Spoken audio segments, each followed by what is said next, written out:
Halo teman-teman, perkenalkan nama saya Hasrini dari jurusan Jurnalistik angkatan 2020. Di sini saya akan menjelaskan terkait ruang lingkup dari grafika dan penerbitan terkhusus pada industri media. Industri media saat ini mulai mengalami perkembangan yang cukup pesat. Media biasanya akan memproduksi sebuah konten informasi berupa berita yang akan diterbitkan di media penerbitan.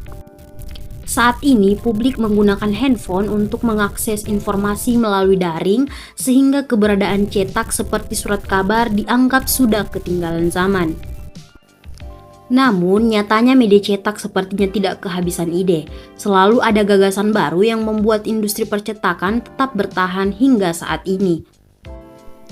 Nah, untuk mengetahui lebih lengkapnya, berikut ruang lingkup dari grafika dan penerbitan di industri media.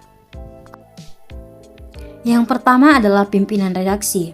Pimpinan redaksi biasanya akan melakukan rapat redaksi. Masing-masing perusahaan media terlebih dahulu melakukan rapat redaksi untuk membahas topik yang akan disajikan dalam edisi lanjutan. Perusahaan media melakukan rapat redaksi setiap hari, biasanya sore hari atau malam hari.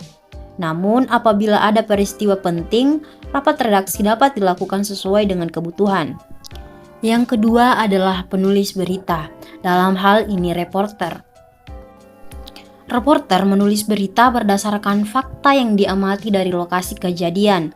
Untuk melengkapi berita tersebut, reporter tidak cukup menulis naskah berdasarkan pengamatannya.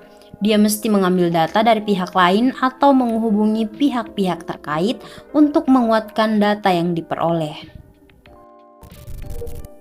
Yang ketiga adalah editor.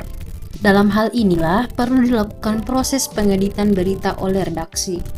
Gaya penulisan setiap media cetak dapat saja berbeda, akan tetapi harus tetap merujuk untuk menggunakan bahasa yang baik dan benar. Tujuan utama dari hadirnya seorang editor atau penyunting adalah mengelola naskah sehingga layak terbit sesuai dengan patokan pembakuan yang digariskan dan dipersyaratkan. Selanjutnya adalah percetakan. Percetakan ini terbagi atas dua tahap. Yang pertama yaitu prepress. Prepress atau pracetak adalah proses sebelum naik cetak. Dalam proses ini dilakukan proses desain, membuat mock-up, proofing, layout, separasi warna, pembuatan raster, pembuatan film, dan lain-lain. Yang kedua adalah press. Setelah plat cetak siap, maka proses selanjutnya adalah proses cetak dari desain yang telah dibuat. Sebelum melakukan proses cetak, terlebih dahulu dipersiapkan tinta dan penning solution dan kertas. Selanjutnya adalah penerbitan. Adapun tugas penerbit yang pertama yaitu menggandakan naskah, mencari pengarang atau penulis, memperkirakan biaya produksi, mengestimasi daya jual, hubungi percetakan, dan melakukan promosi dan distribusi.